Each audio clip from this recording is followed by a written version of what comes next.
வணக்கம். Microsoft பேக்கேஜோடைய alternative தான் வந்து லிப்ரே. லிப்ரே அப்படிங்கிறது ஒரு ஓப்பன் சோர்ஸ். லிப்ரே ஆஃபீஸ் சொல்லுவோம். இது ஒரு 8 வருஷமா நான் யூஸ் பண்ணிட்டு இருக்கேன். இதை எப்படி இன்ஸ்டால் பண்ணணும் அப்படிங்கிறத பார்க்கலாம். லிப்ரே ஆஃபீஸ்க்குள்ள போனோம்னா நமக்கு அங்கே டவுன்லோட் ஆப்ஷன் கிடைக்கும். நீங்கள் விண்டோஸ் யூஸ் பண்ணுறீங்கன்னா விண்டோஸோடைய பேக்கேஜ், மேக் யூஸ் பண்ணுறீங்கன்னா மேக்குக்கு. நான் வந்து உபுண்டு யூஸ் பண்ணுறதுனால எனக்கு இங்கே உபுண்டுவோடைய பேக்கேஜ். இங்கே பார்த்தா Linux, Mac, Windows different operating system இருக்குது. இதுக்கான டவுன்லோட் பண்ணிடணும். நான் டவுன்லோட் பண்ணி வச்சுட்டேன். டவுன்லோட் பண்ணதை ரைட் கிளிக் பண்ணி எக்ஸ்ட்ராக்ட் ஹியர் கொடுக்குறேன். எனக்கு என்ன ஆகுது, ஒரு ஃபோல்டருக்குள்ளே எக்ஸ்ட்ராக்ட் ஆகிடுச்சு. லிப்ரே ஆஃபீஸ் 7.6.4 இதுதான் லேட்டஸ்ட். இதுக்குள்ளே போயிட்டு லிப்ரே ஆஃபீஸ் லினக்ஸ் அப்படின்னு ஒரு பேக்கேஜ் வந்திருக்கு. இதுக்குள்ளே டெப்ஸ் ரீட்மி, ரீட்மிக்குள்ளே உங்களுக்கு இன்ஸ்ட்ரக்ஷன் கொடுத்துருப்பாங்க. எப்படி வந்து இதை எப்படி இதை இன்ஸ்டால் பண்ணணும் அப்படின்னு. இங்கே கமாண்டும் கொடுத்துருக்காங்க. என்ன சொல்லியிருப்பாங்கன்னா, இந்த டெப்புக்குள்ளே போய் இதுக்குள்ளே நிறையா .deb ஃபைல் இருக்கு.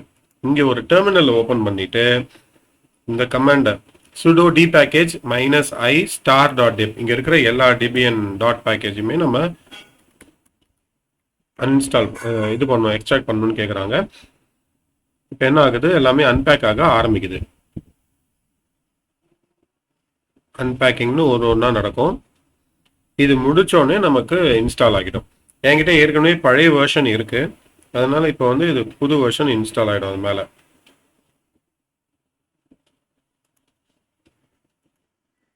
சரி, இன்ஸ்டால் ஆகி முடிந்து விட்டது. இப்போ இன்ஸ்டால் ஆகி முடிஞ்சதுக்கப்புறம் என்னுடைய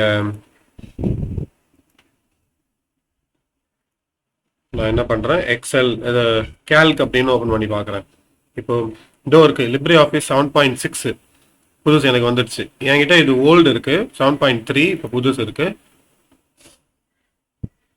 லிப்ரேல எல்லாமே இருக்கும். You are running 7.6 for the first time.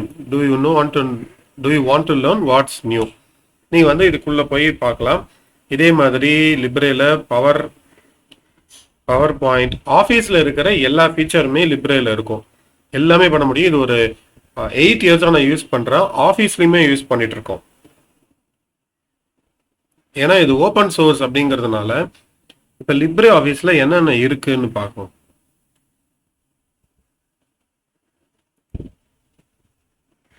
Libre office open ஆஃபீஸ்னு இன்னொன்று இருந்துச்சு, அதுவும் நான் யூஸ் பண்ணியிருக்கேன். அது வந்து அப்பாச்சி. அதோட இது வந்து ரொம்ப நல்லா இருக்கும். இதில்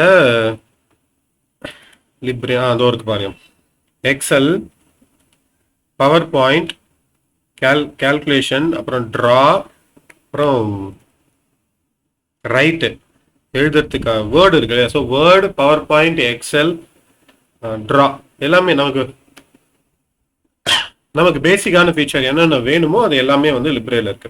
இப்படி தான் லிப்ரே இன்ஸ்டால் பண்ணணும். நீங்கள் மைக்ரோசாஃப்ட் ஆஃபீஸ் வாங்குறதுக்கு யோசிச்சுட்டு இருக்கீங்க, இல்லை நீங்கள் ஹோம் யூஸ்க்கு தான் உங்களுக்கு வேணும் அப்படின்னா லிப்ரே பர்ஃபெக்டான சாய்ஸ். அதுலேருந்து நீங்கள் மைக்ரோசாஃப்ட் ஆஃபீஸ் கம்பேட்டபிள் ஃபைலை நீங்கள் எக்ஸ்போர்ட் பண்ணலாம். உதாரணத்துக்கு ஒன்றே ஒன்று காமிச்சிடுறேன். இப்போ இது வந்து கேல்கா இருக்கு. இவங்களுடைய எக்ஸ்டென்ஷன் வேற இருக்கும். இதை நம்ம சேவ் பண்ணும்போது சேவ் ஆஸ்ன்னு கொடுத்து இங்கே வந்து ஓடிஎஸ்ன்னு இருக்கா, ஆல் ஃபார்மேட் ஃப்ளாட் எக்ஸ்எம்எல். இதில் பார்த்தா எக்ஸல் கம்பேட்டபிள் வந்துடுச்சு பாருங்க. எக்ஸல் 2007 365, எக்ஸல் 365, எக்ஸ்எல்எஸ் எக்ஸ், இதுதான் வந்து எக்ஸலோடைய லேட்டஸ்ட் ஃபார்ம். இப்படி சேவ் பண்ணிட்டீங்கன்னா நீங்கள் யாருக்கு வேணாலும் ஷேர் பண்ணலாம். அவங்க எக்ஸல்லையும் ஓப்பன் பண்ணலாம். ஸோ எக்ஸலில் ஓப்பன் பண்ண ஃபைலை லிப்ரேல ஓப்பன் பண்ணலாம், லிப்ரேல ஓப்பன் பண்ணதை எக்ஸலில் பண்ணலாம். ஸோ இப்படி ஒரு விஷயம் இருக்குது. இது உங்களுக்கு புதுசாக இருந்ததுன்னா இது நீங்கள் ட்ரை பண்ணி பார்க்கலாம்.